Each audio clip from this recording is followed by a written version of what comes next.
That was astronomer Robert Perlman, executive director of the American Observatory in Kitt Peak, Arizona.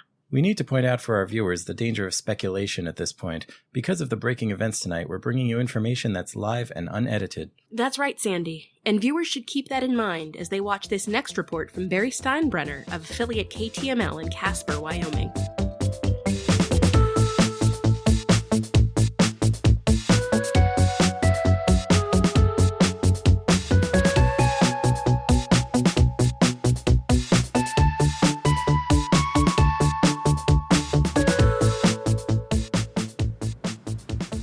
Welcome to episode 108 of Modern Technology Watches. I am Rob Vincent. I am Gila Drazen, and I'm so excited. This is our Halloween special. This is the reason we started having a movie podcast, because we wanted to do this movie. Right, this is a little different from our normal routine because this is something we've both seen. Several times together. And it's seriously something we've been discussing doing as a podcast for a really long time. I showed Rob this movie for the first time a month after we met. It was Super Bowl Sunday 2016. Sorry about my really good memory, hun. But it was Super Bowl Sunday 2016. You're saying those words like they mean things to me, but go on. This movie... I'm so thrilled that we are getting the opportunity to bring it to you in this format. Yes, this is a movie which we have on DVD, but if you don't have the DVD, because this is pretty obscure, I'm sure it must be out of print, but you can watch it on that there internet. Search for its title. It's called Without Warning. And it's the 1994 Without Warning, not the 1980 Without Warning, or a couple other ones. But this is the 1994 TV movie Without Warning.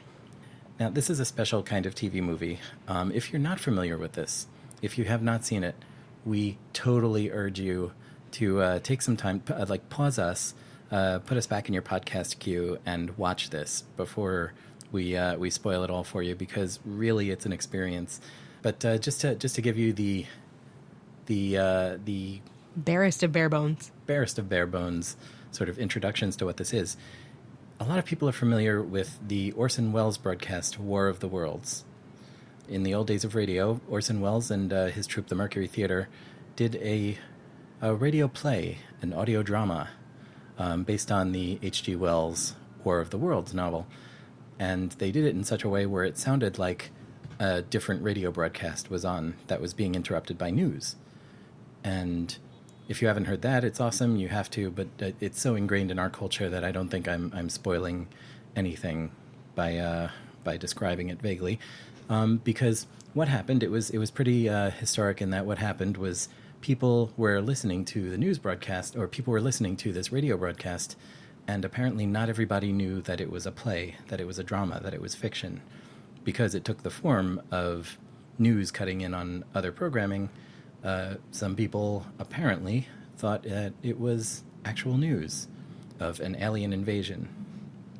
So, Without Warning, produced by David Wolper, that king of event programming, was a CBS TV movie, which actually aired the Sunday night before Halloween in 1994. And it, in a lot of ways, is an homage to War of the Worlds and that particular phenomenon. It starts off as a really, truly terrible TV movie, which we see about 45 seconds of, and then they keep breaking into it.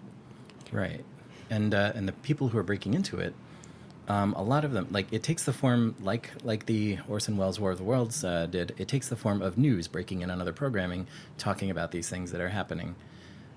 We could and have and will talk about this movie at great length, but we're going to stop now. Mm-hmm. We're going to watch it, and then we'll come back and talk about it.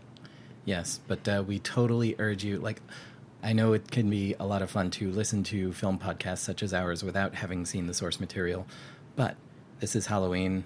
It's an hour-and-a-half long TV movie that pretty much anyone with internet access can have a look at.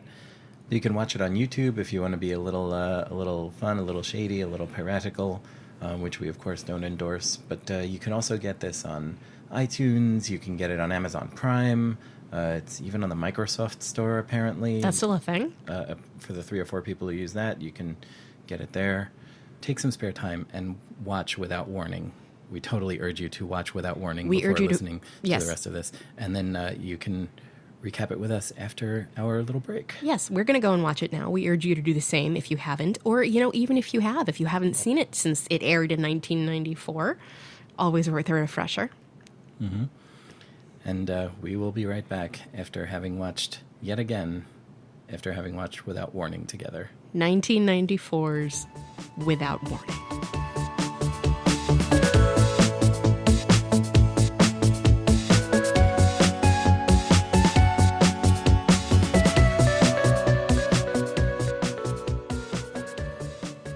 Hey, are we back?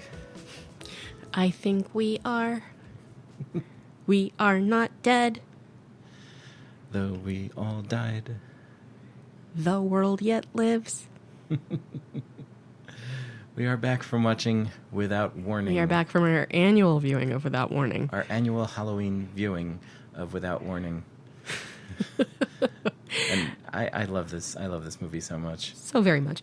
You introduced me to it. I did, yeah. So I met this movie the night it happened in October 1994. Again, the Sunday before Halloween. We were at the home of friends for dinner, my parents, my younger brother, and myself. And we actually asked to watch this. We were taping it at home because we knew we weren't going to be there. We weren't sure if the people whose house we were at were going to want to watch it. So we taped it at home, but we also watched it. And, okay, we've discussed this. I don't like scary movies. I don't like horror. I don't like gore. I generally don't care for science fiction all that much. But for some reason, man, this movie just burrowed into my heart and wouldn't leave. My brother, well, this is how we came to own it, because my brother was absolutely terrified by the whole thing. And you and your brother were how old? I was about to turn 14. My brother was 10. Mm-hmm. 1994. 1994. So my brother, set up some sort of exposure therapy situation for himself and tried watching it every day. And he didn't get any less scared by it. He was so terrified, and he would just sit there and cry. And I kept saying things like, buddy, if the world were actually ending, they wouldn't have cut to a commercial for bathtub cleaner. It just wouldn't have happened. We're okay, and you get to keep watching this every day. Yeah, so we kept watching it every day, and finally he destroyed the tape. He was like, I can't do this anymore. We have to tape over it. I don't want to see it ever again. And then when he was in college and I was in graduate school, I think, I was just cruising the internet one day, and would you believe it was available on DVD? Mm-hmm. So I bought it, and I gave it to him. And he screamed and threw it across the room and eventually hid it in his sock drawer. And I said to him, I know where you hid it and I'd like to watch it. And he said, look, if you want it, you can have it. So every so often I do ask him if he wants the DVD back. And he makes grumbly noises at me. This man is married with a child and finishing his PhD, but is still so scared of this movie. And we did ask him as recently as a week or so ago. Yeah. When we went to visit him and his family. And yeah, he still doesn't want this DVD back, so it is ours. It is ours, but he did give us permission to talk about this. Yes. And so thank you. What I would like to do, since we didn't do this before the break, I would like to read the copy from the back of the DVD case here. Go ahead. Because it is amazing. This is the commercial DVD pressing of Without Warning, and it says, when an enormous asteroid breaks apart and plunges to Earth, the world watches the truly terrifying event unfold before their eyes, live on TV. This shockingly realistic science fiction drama takes you on a thrilling, suspenseful ride that you won't want to miss. With today's advanced media technology and on-the-spot news coverage, Without Warning is a terrifying journey into what it would be like if a deadly asteroid struck Earth, and how it would all play out on a live news broadcast. Anchored by great veteran journalist Sander Van Oker, starring Jane Kaczmarek of Malcolm in the Middle, and featuring such guests as eminent sci-fi author Arthur C. Clarke, This fast-paced, timely drama brings the intense reality of an extraordinary event right into your living room. Simply breathtaking. Well, that's one way to put it. Yeah, absolutely. And you showed me this very, very early in our relationship. A month in, yeah. A month into us dating, you showed me this movie. You brought it to my old apartment in Washington Heights. And it was amazing. I cannot believe I missed this, because this was mid-90s, early mid-90s, made-for-TV sci-fi. And I was all about that very thing at that point in my life. Yeah, I would have loved this were it on. I already loved the 1938 War of the Worlds. Mm-hmm. I was a great fan of it. I had it on tape since I was too young to be listening to it, but I listened to it as a kid. It scared me, but I knew it was a cassette. I could press stop anytime. And I had this copy. I think I swiped from my mom or my grandfather or whatever, but it was great. And I kind of did the same thing with exposure therapy, where I just listened to it again and again and got more into what was going on instead of being scared by it. And it's still one of my favorite audio productions. It's kind of cheesy to say because it's such a universally admired example of the medium, but it's one of my favorite radio plays. It's not really well produced. In fact, it's 1994 made-for-TV cheese, but it is wonderful. It is lovely. It is just, I want to hug this movie. The thing I love about it is, one of the things I love about it is that people really thought this was happening in some places, and there was a disclaimer that went up every half hour saying this is dramatization, this isn't really happening. There were crawls at the bottom of the screens every so often that said this isn't really happening. Right, because this was 1994. People what happened, or what supposedly happened in the reaction to the War of the Worlds thing is common knowledge. And you would think people would be hip to this sort of thing, especially that we watched it on a 90-minute DVD, but made for TV with commercial breaks, it would have been 2 hours long. Exactly. But I will give you one reason why people really, really went for it. One reason, 2 words. Are you ready? Mm-hmm. Sander Van Oker. Absolutely. Mm-hmm. Sandy Van Andy himself. It was... I mean, he was a serious journalist. He was. If you're not familiar, he's a serious journalist going way back. He just died 2 weeks ago. He died last month. He died in September. Okay. I thought it was okay. But and I think we both messaged each other, or one of us messaged the other, because it's like losing a member of the family, because we love this movie so much. But no, he was a heavy duty political journalist. He was a White House correspondent in the Kennedy days. Wasn't he live on air when Jack Ruby shot Lee Harvey Oswald? I think he might have been. He was definitely I think chairing one of the debates between Nixon and Kennedy. He is a serious the bona fides are bona there. fide journalist. The bona fides are there. But out of nowhere, he did this one thing where he decided to play a fictionalized version of himself. But in the end credits, it says Sander Van Oker as himself. Mm-hmm. And the thing is that I've now heard it reported from 2 different organizations. I've seen it as CNN and I've seen it as ABC, have both issued a rule that said that their journalists cannot play journalists in a fictionalized setting without prior express approval. Right. Because this movie really fucked a lot of people up. Right. Right. And it's understandable. I mean, it's not just Sander. It is... There are quite a few actual journalists who are playing themselves. Bree Walker, who at this point was Bree Walker Lampley, I believe. Bree Walker was another one of the main faces to the whole journalist thing, because this being a news report of stuff that's happening all over the place, they keep flashing all over the world to different reporters. And sometimes it's a reporter played by John Delancey, noted genre actor. He was Q in Star Trek, and he's been in a million things of this sort of nature, and he's a well-known face to any sci-fi fan. But then you have Ernie Anastas, who, the thing is, watching this as a kid in Nebraska, I had no idea that was an actual journalist. I thought it was an actor. Right, I didn't know. But growing up in New York, as I did, he was one of our local guys. He was a common face on the news. Now he's best remembered perhaps for a gaffe on air, where somebody was doing a remote report involving chickens, and he apparently meant to say, when they threw back to him in the studio, "Keep plucking that chicken." That's not what it sounded like. I was actually watching the news with my dad that evening, and he was laughing so hard he couldn't speak. Yep. No, he did not say keep plucking that chicken. But if you search for Ernie Anastas, that'll probably come up. Yeah, Ernie Anastas chicken, and that's Anastos. Yes. But yeah, he's one of our trusted local news faces.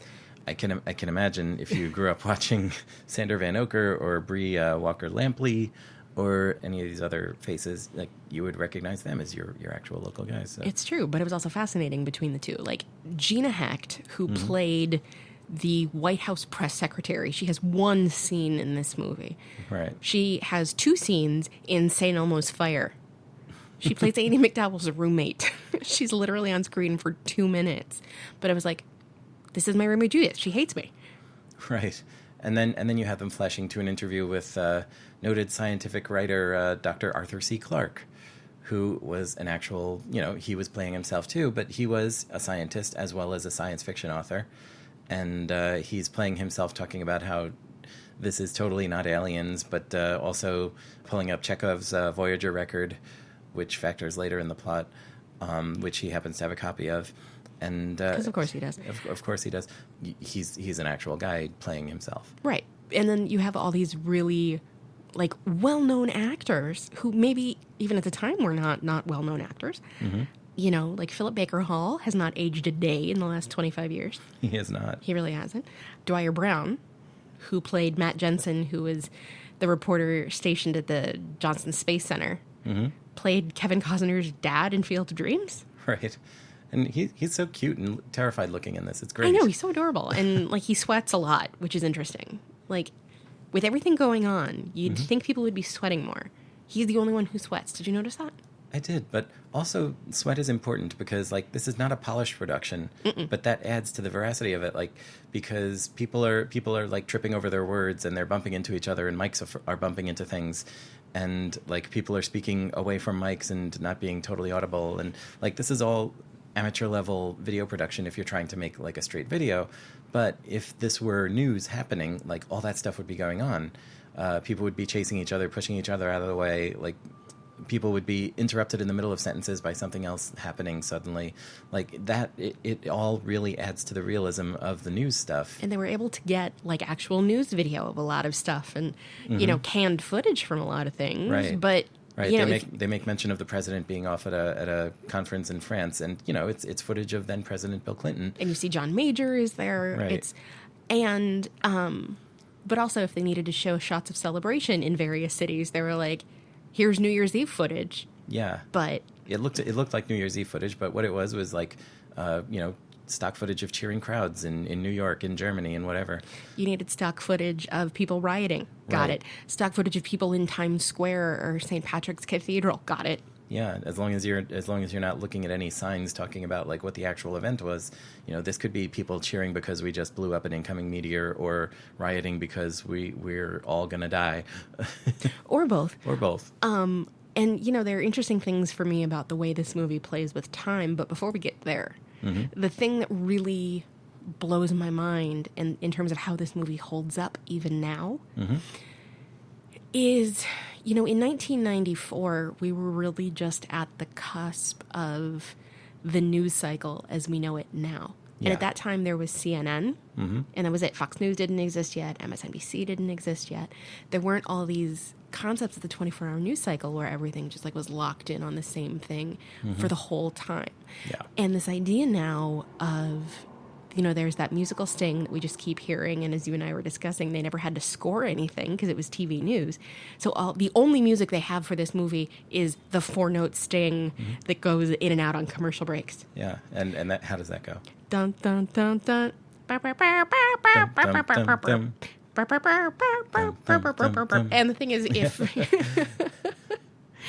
very good. Thank you. That's the music that plays behind the menus also. Yeah. And it does that because this goes, you can see it on the DVD, but or however you watch this, but it goes into commercial breaks because this was a TV movie. And, it went into regular TV movie commercial breaks. But those stings sound a lot like, it had even the style of when something happens, news stations do come up with their own little stings for it.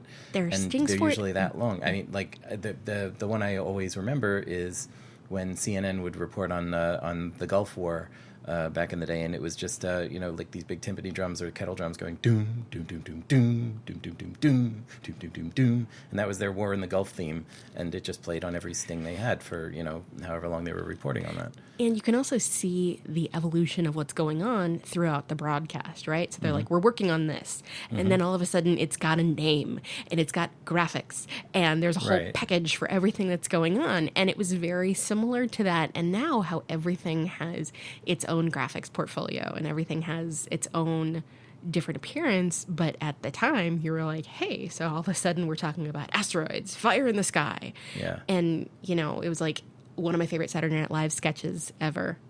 What we're now calling the horror in the hills. It's like that kind of a thing. Yes. It's Happy Smile Patrol, by the way. We'll come back to it another time, but it's seriously amazing, and look it up. It's all over the internet. The packaging of it and what the 24-hour news cycle really devolved into, and just all the different talking heads, and at the point when the Undersecretary of Defense and the scientists start fighting with each other on air. Right. Yeah, that could be happening now. It absolutely could, and the fact that you see the same people pop up at this press conference versus reporting live from that thing, and you'll see the same reporters here and there, and it does. It plays with time a bit, like with the Ernie Anastas case, where he's in Times Square when they first go to him, and then 20 minutes later he's at the UN. 20 minutes later, he's gone from Times Square, where he filed a story and introduced it live, to the UN, where he has filed another edited story. Right. And if they're talking about massive gridlock in New York City, you can't walk from Times Square to the UN that quickly. No, we've tried. File 2 reports. We've tried. We're fast walkers, so we can't do it. We walked all over the place. But the thing is, though, if you're not a New Yorker, you don't know where Times Square is in comparison to the UN. It could seem reasonable, and it's got just enough of the touch of realism to really sell what they're doing, except for the fact that they keep going to commercial break, it's the apocalypse, and here's an ad for McDonald's burgers or whatever it happens to be. We have at one point we have 9 minutes until such and such asteroid hits. So we're going to give our affiliates a chance to break. Yeah, buy lemon pledge and. And then after they come back from the last commercial break, Sanders says with all seriousness, we will stay on air now until this crisis is resolved, because you're out of commercial breaks for your TV slot. Yeah, it's true.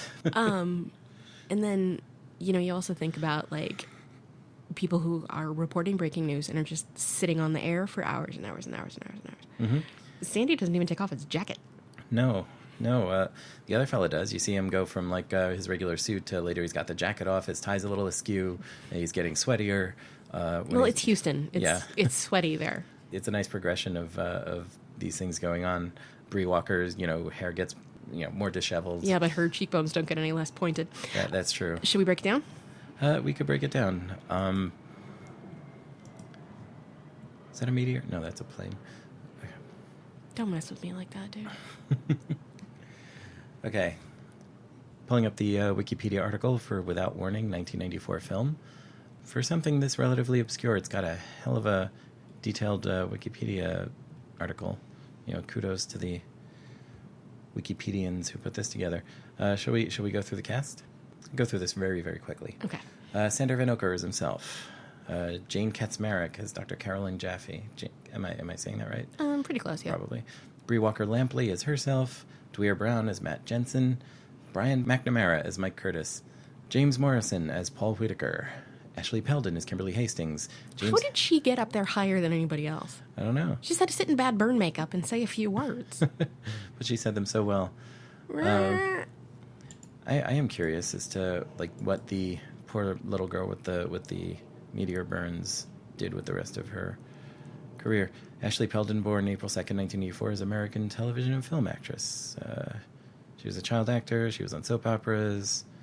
She was in The Crucible because, of course, she was. Ghost World. Does that mean she was at the Crucible cast party?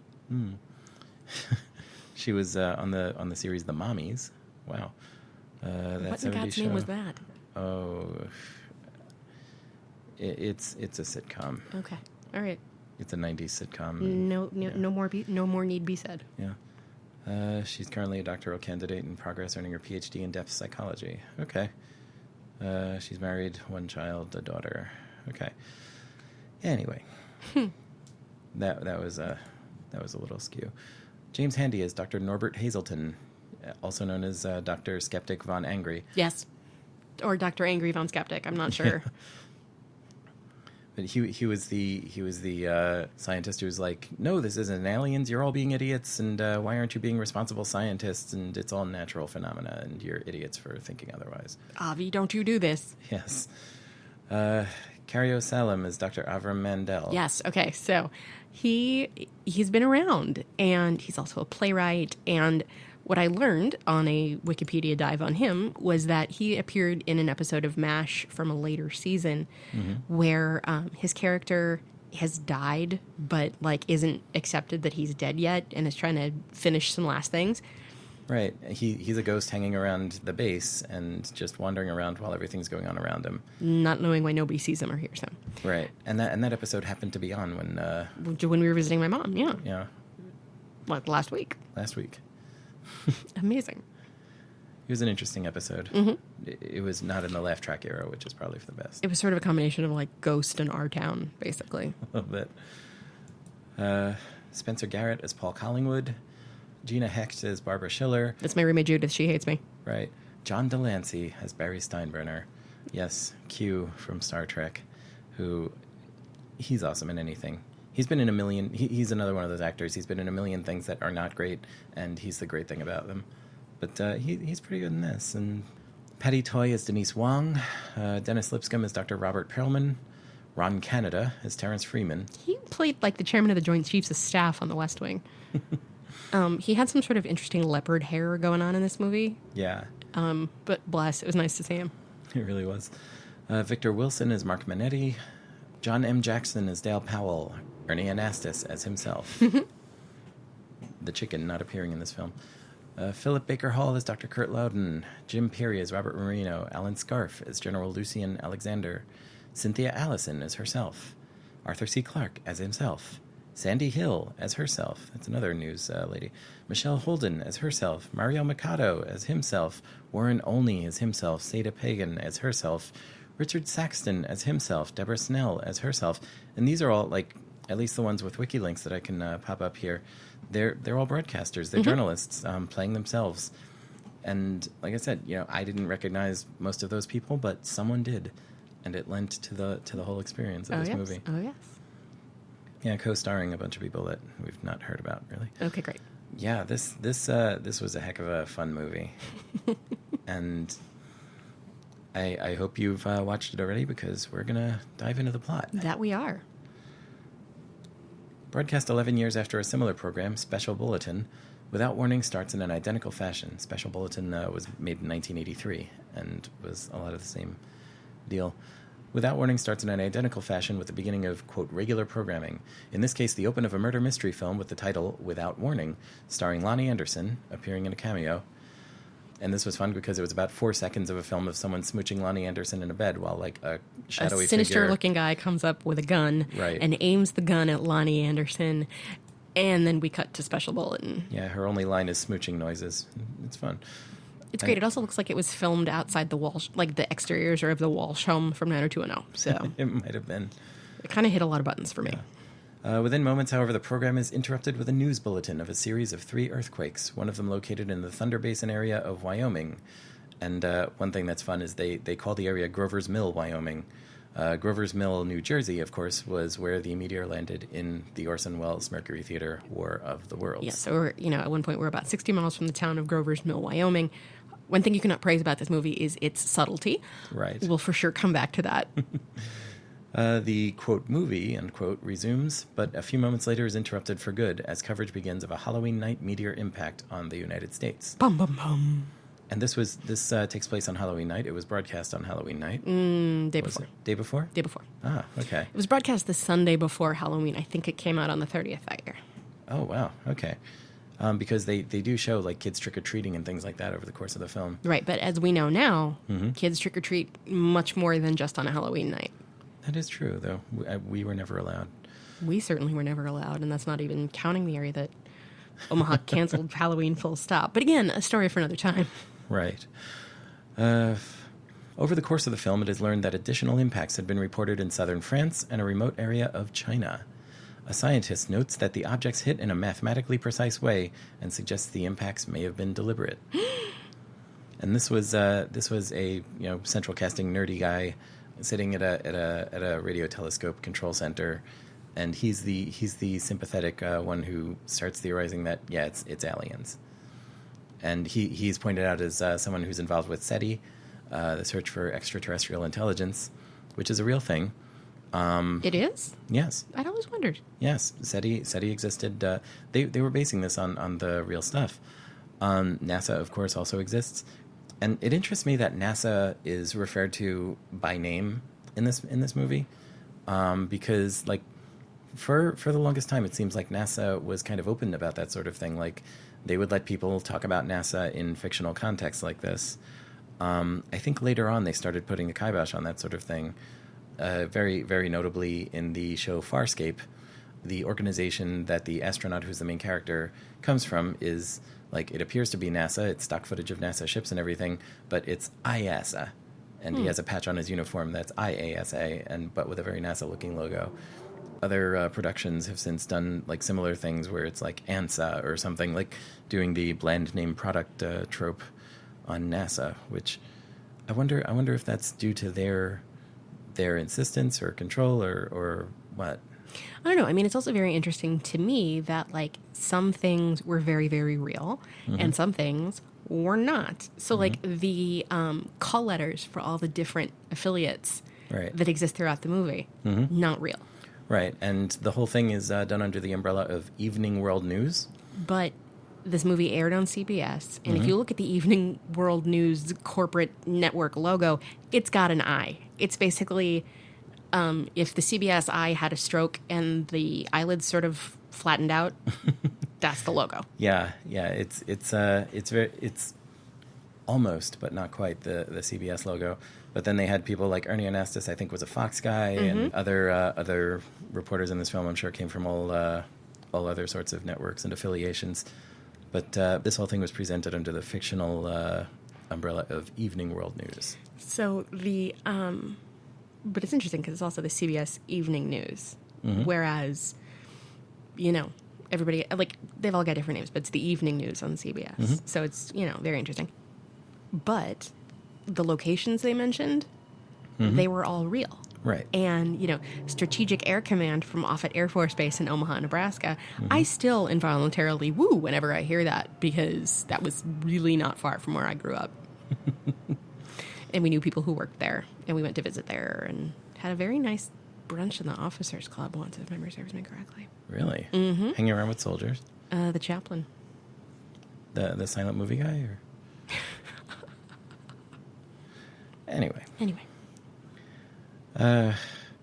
Soon, lone survivors are found at the Wyoming and France impact sites, a young girl and a young Frenchman. The girl had been reported missing from a city hundreds of miles away from the impact.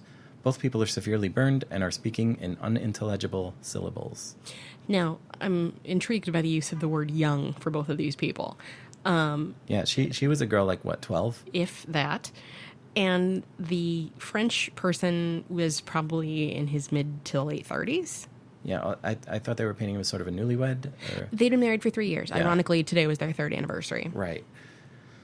So he was a young man, she was a young girl. Yes.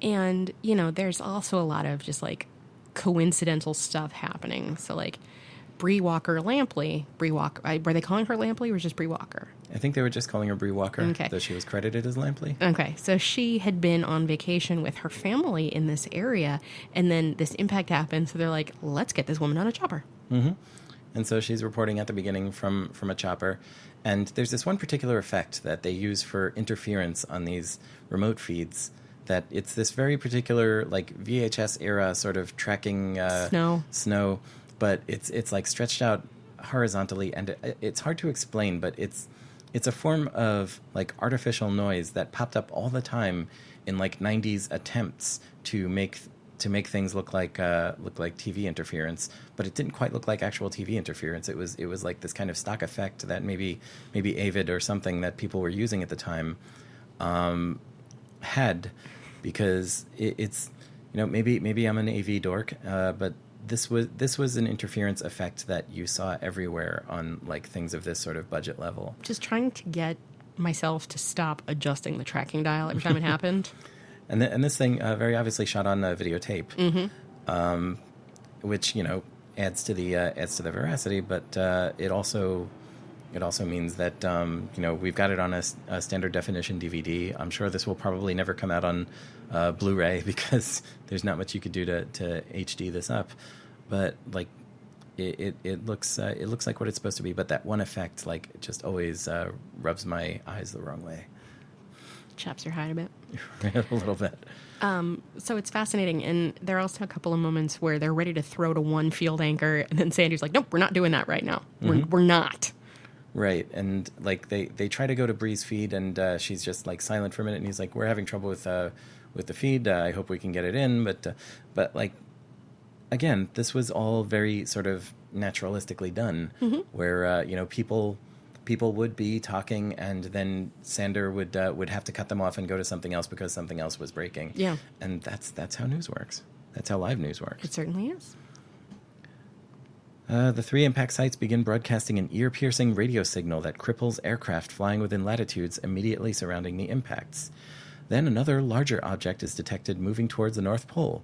The United States, despite protests from world leaders and scientists, orders several aircraft to intercept the object before it impacts with the Earth and destroy it using nuclear weapons. Great choice. Absolutely. What could possibly go wrong? This is successful, although all the aircraft are destroyed, apparently by a signal coming from the new object. Interesting. Yeah, and this speeds over a lot of interesting stuff.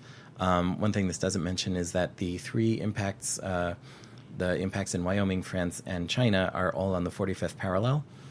They're all at the same latitude, spaced around the Earth. They're kind of evenly spaced, and that's the whole plot thing of like, how could this be a natural meteor strike when it's happening with such precision? It happened with such precision. It happened in completely, basically uninhabited areas. Right. They all hit in uninhabited areas, and it happened without warning, as they say, because they talked to the scientists at NASA who are usually tracking near Earth objects, and they didn't see it coming. Yeah. So everybody's just like, what? And then all of a sudden they're like, no, it wasn't aliens. Why would you say it was aliens? It wasn't aliens. Shut up. I'm not saying it was aliens. I'm not saying it was aliens. But, so, you get funny things like Jane Kasmerick attempting to say, if you hear hoofbeats, don't look for zebras, without saying, if you hear hoofbeats, don't look for zebras.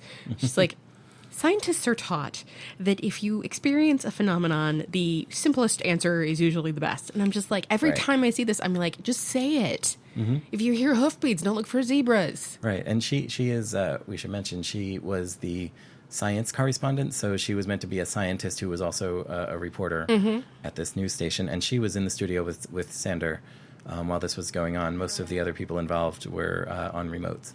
And the other thing is that at this point, not a lot of people knew who Jane Kasmerick was. Right. She was not a known face. She was not a known face. She was not an Emmy winner. She was not on a weekly sitcom at the time. So if you tuned in, you were just like, oh, it's Sander Van Oker and some lady. Mm-hmm. Okay. And, okay, I just want to go back to this for a second because it actually really annoys me. Okay. So you know how now, if you hear news, you check to see who else has it? Right. Like if I see breaking news somewhere, I'll turn to another channel to see. Yeah. And why didn't people do that night?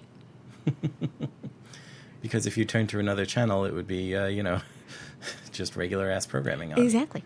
But it was also interesting because in the report that Ernie Anastas filed from Times Square, you see another station's reporting on the Jumbotron. Right.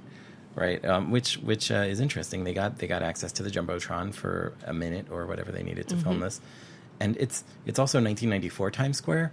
So for people familiar with 2019 Times Square, it is so dim, it is so chill, it is so sedate because It's there's probably just like gritty and they're hookers right. and But not just the grit, but like just how few lights and advertisements and stuff they are. It's the one jumbotron and then a scattering of other neon shit. Mm-hmm. Because Times Square was not basically a delivery system for a horrible cacophony of brightly lit ads. Yeah. It was just the one big ass TV and regular traffic and buildings and stuff. More peep shows, fewer Elmos. Ernie Anastas was in Times Square, and he was talking to people who were just scattered around Times Square, looking like normal ass people. Yeah, I mean, they leaned into that a lot. They did like roving reporter things like, they went out to a bar and they're like, do you think this was aliens? And there's this girl who's like, I don't believe in aliens. Yeah, I don't. Rambling. And I don't. I want to know if like those people, I mean, I guess they would have had to be actors. I would suppose, they didn't go around and actually do a Vox Populi thing and say, what would you say if I told you there were aliens coming or whatever. But like I can't imagine they've memorized lines from a script. They're just, coming up with things to say. Mm-hmm. And it shows. And again, it works. Yeah. I mean, I think my favorite of all of those was the guy at the UN who was there with all of his friends. And he's like, my brother's a pilot. Yeah. If any aliens show up, we're going to knock some heads. Yeah. They got a stereotype tough black kid to talk about how he's going to beat up the aliens if they show up. Everyone else is like, oh, well, I'm not scared. I haven't seen any. And someone else was like, oh, we should welcome them and this and that. And then cut to the tough black kid who's like, we're gonna beat them up. Well, your favorite was the little old lady who was like, yeah, I haven't been to mass in years, but I came tonight. They talk about people of all denominations going to St. Patrick's Cathedral because that's totally how that works. Absolutely. I mean, you've never sat in the Jewish section of St. Patrick's Cathedral. Well, it was like at my high school. The day before, or sometime before graduation, they had a baccalaureate service, and they were like, "It's interdenominational," and it's like, no, just because you're talking to a lot of different people who believe in Jesus does not make it an interdenominational thing. Yeah, well, when the aliens show up, let's not go to St. Patrick's because we'd have to get on a train, and I'm really not down for that. If the aliens are coming, I don't really want to go underground. Also, you know me and tourist traps. Anyway. Oh yeah, no, it's true. Anyway. But I told you years and years ago I was in town visiting. I didn't live here yet. Obviously, I was in town visiting, and my mom and I were walking by St. Patrick's as Mass was getting out on a Sunday morning. Catholics as far as the eye could see. And I dared my mom to shout out, "Peace be with you," just to see what would happen. And she didn't do it. She said it would be rude. No, that's like Pee Wee Herman shouting in Texas, "The stars at night shine big." Yeah.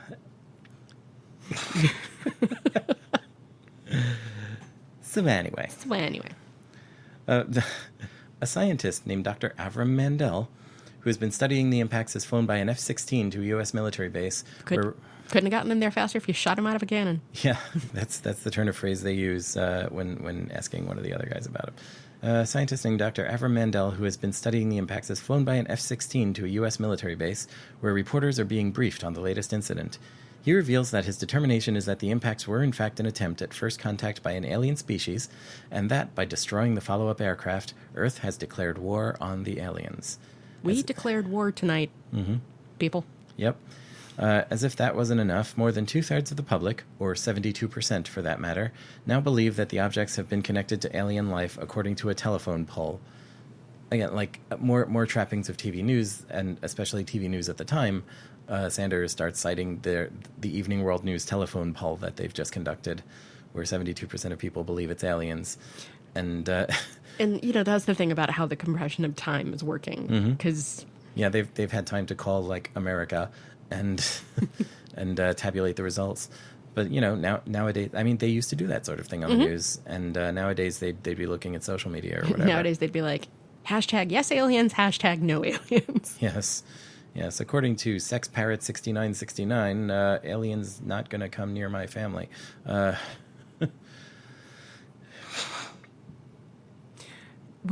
This is eliding a lot of the really cool details, though.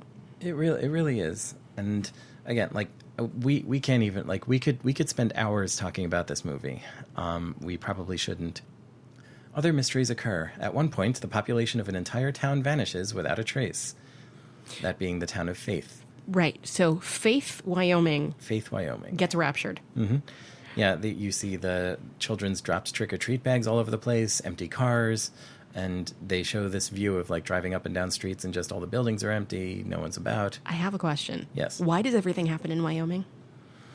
Why not Wyoming? You did that. You started it. And which also led to the funny thing of the reporter going, I'm so-and-so, I'm here in faith. And again, it's the subtlety of this movie that the town that gets raptured is faith. Yeah. It has been suggested that this occurred not as a result of the attacks, but in fact may have been a reference to one of the more extreme interpretations of the rapture. The town's name is Faith, Wyoming, supporting this reference. Thank you, Wikipedians. Dr. Mandel's fears are confirmed when he later reveals that there are 3 more objects, each 2 miles wide, approaching Earth. Unlike last time, when they were aimed intentionally, it's suggested, at lightly inhabited areas, these new objects have been directly aimed at Washington, D.C., Moscow, and Beijing. Not coincidentally, the capital cities of the 3 biggest holders of nuclear weapons. Over the course of the night, the young Frenchman and the young girl are identified as Jean-Paul Chonard and 8-year-old Kimberly Hastings, respectively, before eventually dying. Yeah. Yeah, that sums it up rather well. And again, like this, the way this movie works and why there's so much to pack in here, and why the summary is so compressed is because there is so much going on, like from scene to scene and cutting from this to this, and like you'll cut out of this for a minute to go to something else and then go back to this thing. It works like news. It does. And the other, like one of the really not fun, but just a nice detail is that when Ernie Anastas is doing his live shot from Times Square, there's someone in the back of the crowd holding up a sign that says, "We love Kimberly." Yeah. Yeah, referring to the little girl, and another person has a sign that says "E.T. phone home." Mm-hmm. It's great. And, you know, it's this whole thing about, and also it's, as much as a lot of this could happen today, it's also really interesting to look at this as a time before all the instant communication that we have now. So then, you know, they found this picture of this little girl. She obviously had no idea she was 8 years old. Right. Nobody had any idea who she was. So they put her picture up on the screen and they're like, if you know who she is, call this 800 number. Right. And it was a 1-800-555 number, which I made you pause the video and called the number. Yep. And it's just an error recording because there's nothing going on at the 555s.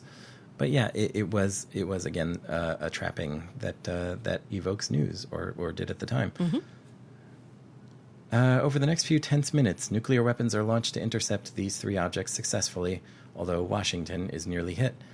And this glosses over like the real humanity of they cut between these anchors in a woman in Beijing and a guy in Moscow and the guy in Washington, D.C., standing among a crowd gathered at the feet of Lincoln at the Lincoln Memorial. Everyone basically knows these things are going to hit their cities, their respective cities, in seconds, and there's more and more interference on their signals, but they're getting emotional, they're crying, they're holding up, you know, the woman in Beijing is holding up a picture of her family while her sound is cut out, and Sander is talking over this silent image going, we can't hear her, but she's holding up a photo. I assume that's of her husband, Gary, and their 2 children. Their 2 children who are in San Francisco, and you can see her, and she's mouthing, "I love you," or she's screaming it, really. "I love you," into the camera. The guy who's in Moscow is like, "I've been with this network for 4 years. Yeah. Tomorrow would have been my 28th birthday." And it's like, oh my God. Yeah, the science correspondent who's in there with Sander is you know, shedding tears and talking about I just want to say something to my little girl. You know, I want you and your daddy to hold each other really tight, and I'm going to finish up here, and we're all going to be together again real soon. And yeah, she's like sitting there crying, and Sander Van Oker's like, "You can go home," and she's like, "No," because also he's gridlock like, in all cities. Yeah, but he also just says with his awesome hangdog expression that he has through this whole thing, he's like, "You don't have to do this. You don't." It's amazing. Yeah. He was great casting, Sander Van Oker. Just the way he was able to deliver all this material, not just with a straight face, but with like the stern, concerned face of a guy who'd been a legit heavy duty journalist throughout the 60s and 70s. Of the whole thing, it's really well done. He was you know, one of the greats, along with like Walter Cronkite and people like that, and you know, Paul Harvey, just that whole era of serious business broadcasting. It is wild that he did this. Although, honestly, for a long time, I thought the name Sander Van Oker had to be made up. And it was funny because people kept calling him Sandy when they're talking to him over these remote links. And there was another reporter at the beginning who is another actual reporter, and her name was Sandy. And so it's like, Sandy, yes, Sandy, thank you, Sandy. But it all worked really well. And so they're all just cringing, waiting for the meteors to hit their three cities. And while what's his name is in Houston covering the Matt Jensen. Matt Jensen is in Houston covering the launches of nuclear. Is it nuclear missiles or just regular ass missiles? These were peacekeeper missiles. Peacekeeper missiles from submarines out in the ocean toward these three incoming. You see the signal die in Beijing and the signal die in Moscow, and then the signal die from DC. But it turns out that they actually hit all the things out of the air, and everyone's celebrating, and the signals come back, and all the reporters are so relieved, and they're happy, and they're cheering. Have a great day. Yeah, and happy birthday. We're going to throw to local news, yeah. and everything is great. And then, with a sigh of relief, the news anchors report success. Meanwhile, scientists are able to finally decipher the young girl and the young Frenchman's speech. It turns out they are each speaking a fragment of a message.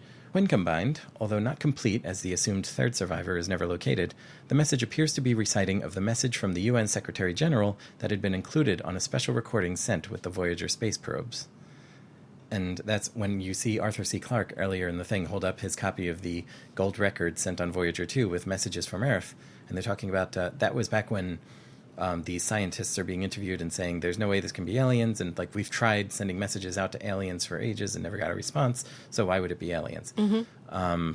And he holds up his copy of the Voyager record of Chekhov's Voyager record. Chekhov's Voyager record, because it turns out that the girl and the Frenchman and whatever third person they never found from the China hit were all speaking different syllables of the greeting message from the Voyager record. And it is creepy. And when played together, because it is creepy. You hear clips of the little girl and the Frenchman just saying nonsense syllables, but when they are played together and you see Sander furiously scribbling notes on a paper in front of him, putting it all together, they're each saying different syllables of the words that go together into the Voyager message.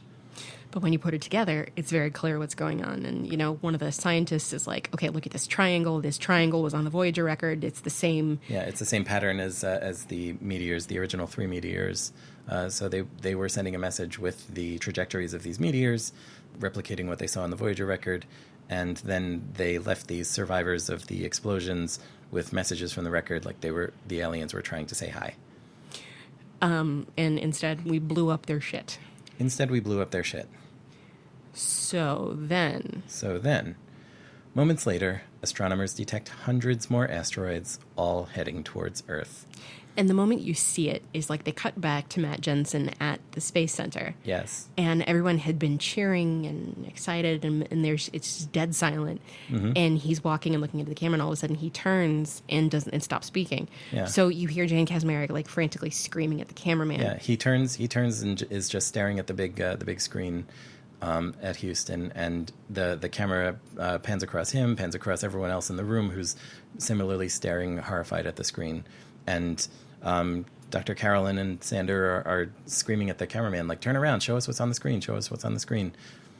And it's just all these asteroids are just on a direct trajectory to the Earth. And every other time they've been like, lock in, we can see where it's going, we can try to intercept it. There are just hundreds of them. Right. At first you saw the one on these displays, and you saw the little glyph that they have for a meteor. Then you saw the 3 when 3 more were coming in.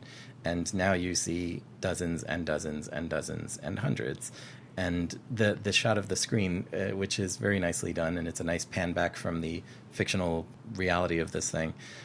You see the glyphs on the screen, and then it slowly fades into just a special effects shot of all these meteors coming in, like this swarm of meteors all going off in different directions. And you can't help but imagine how pretty it must have been. Yeah, and you still hear the audio feed from what's going on in Houston. They're talking from all different places and losing the signals, and you hear panicked calls from here, from there, from here, as these meteors start hitting. So Sander Van Oker looks into the camera and he says, "We'll stay with you as long as we can." He does. And so as anchor Sander Van Oker and a terrified Dr. Caroline Jaffe, realizing that aliens were indeed behind all that has happened, await the inevitable destruction of the planet, hearing reports of cities and entire countries being destroyed worldwide, Van Oker solemnly quotes from William Shakespeare, "The fault, dear Brutus, lies not in our stars, but in ourselves." as a rumble is heard and the picture cuts to static. And then you hear this voiceover go, Washington, Washington, do you read me? Washington, do you read me? Mm-hmm. And then it just goes dark. Right. And it's a great ending to the thing. I mean, it ends on, Sander quoting Shakespeare, looking very just stern. Resigned and stoic. Dr. Caroline just, like, backed off from him, from behind his chair where she was standing and, like, just horrified and speechless. And he's just... It's his awesome, stern, sad face. That's the last shot of this thing that glitches and then fades out. And it fades out, and then it cut to commercial. And then it cut to commercial in the original on the airing, original broadcast. On the DVD, it just goes straight to the credits. But you saw it on television, and it cut to commercial after the world blew up. It cut to commercial after the world blew up. So you see Sander Van Oker, not in our stars but ourselves. Washington, Washington, do you read me? Bathtub cleanser. And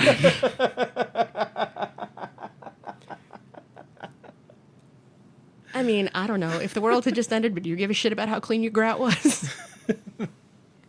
Absolutely. We watch this every Halloween. It is still creepy and spooky and ridiculous, and there are things that we quote along with this movie. Mm-hmm. Even Mount St. Helens when she blew. Yeah, Bree talking about things she's covered and things she's seen before in their helicopter when they're first going to the initial meteor crash. And she's talking about all the other stuff she's seen, including Mount St. Helens when she blew. And it's just the way that she says the word blue is also just amazing. But even Mount St. Helens when she blew. Oh my God, this movie. It is just so much. It's a delight. It's cheesy and wonderful and so much fun. And I can't imagine why it doesn't have more of a following. Like, the following that it does have, like people talking about it in the YouTube comments and stuff like that, IMDb ratings, whatever. Like, it seems a fairly enthusiastic following, but I don't think this would count as maybe a cult thing. I've never heard about it until we got together. No, it's not a thing that people talk about a lot, and I think, I don't know why. I think partially because this was kind of the end of original network TV movies. Mm-hmm. There was no cachet here. You may have something there. And also, it was a David Wolper production, and his stuff was cheesy as hell. Right, but that was his wheelhouse. It really was. That was the sort of thing he did. And he did it well. Yeah, this was it was executive produced by David and Mark Wolper, produced and directed by Robert Iskov. Okay. Who, according to Wikipedia, is a Canadian film and television director, television producer, and choreographer, who has a handful of TV credits, just TV movies, a miniseries, stuff throughout the 90s and 2000s. The most recent being Whiskey Business in 2012. Oh, She's All That. I knew I recognized the name. Yeah, he directed She's All That. Firestarter Rekindled from 2002. From Justin to Kelly. He directed From Justin to Kelly. Okay, now would we consider this an improvement? I mean, it's differently horrifying. Something called Spectacular! For Nickelodeon. Love and Dancing with Amy Smart. 1997 Rodgers and Hammerstein's Cinderella. Oh, the one with Brandy. Okay. And Whitney Houston. She's All That, Boys and Girls. So the sense I'm getting here is that he could do things quickly, keep it on budget. Mm-hmm. And that was another thing that I'm sure worked to this production's favor, where in order to make it look like live TV news, they didn't have to have a big budget. Mm-hmm. Like, they just had to have, cheap-ass video cameras to throw around and wave around. And not a frame of film stock was harmed in the making of this film. But it just all works. And I love it. And we are going to keep watching this every Halloween. Yeah, we are. And maybe out there among you listeners, we've started a similar tradition for you. because you can spend a lot on a DVD of this, which is out of print, apparently, or you can get it legit on Amazon Prime or iTunes or, whatever else. Or you could watch it on freaking YouTube. There are a lot of options. You've got options. It's out there. It's out there. We highly recommend it. We have fun with it. Mm-hmm. And even though it can be eerie and it can be creepy and it can be ridiculous, we have a lot of fun with it. Yeah. Yeah, that we do. Thank you for introducing me to this. Hey, thank you for digging it. And thank you, listeners, for joining us on this Halloween episode of Modern Technology Watches. Happy Halloween. Please feel free to drop us a line at watches@modern.technology, on Twitter at MTPodcastNet, or find us on YouTube. Heck, that's fine too. Firefly enthusiastically up. Likewise, 2 fireflies up. 2 fireflies way up. But not too far up because, you might think it's an asteroid. Yeah. You might shoot nukes at it. No! And we don't recommend shooting nukes at fireflies. We don't recommend shooting nukes at anything, really. But particularly not fireflies. So, I'm Rob Vincent. I'm Gila Drazen. And we will catch you next time. We'll see you at the movies. I'm still not sure we're allowed to use that. Until they tell us we can't, I think we should. Okay. If we start getting punitive nukes headed our way from Roger Ebert's estate. Yes. Thank you for letting us into your ear things. We appreciate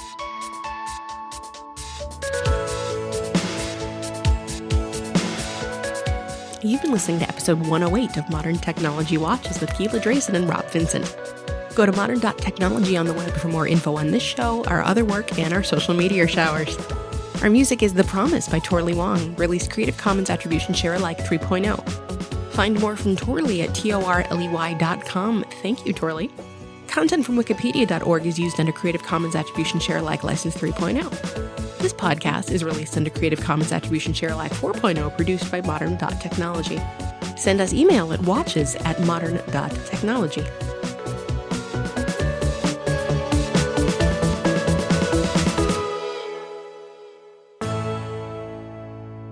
And we just also really hope you like this one. If you found it scary or you found it ridiculous, or both, let us know. We'd love to hear from you. Or if you just did something terrible to a chicken at the behest of Ernie Anastas. We'd like to hear about that. It takes a strong man to pluck a chicken. Pluck a tender chicken. There were a whole bunch of different moving pieces on that. So it was so weird. many. So many. It was weird either way.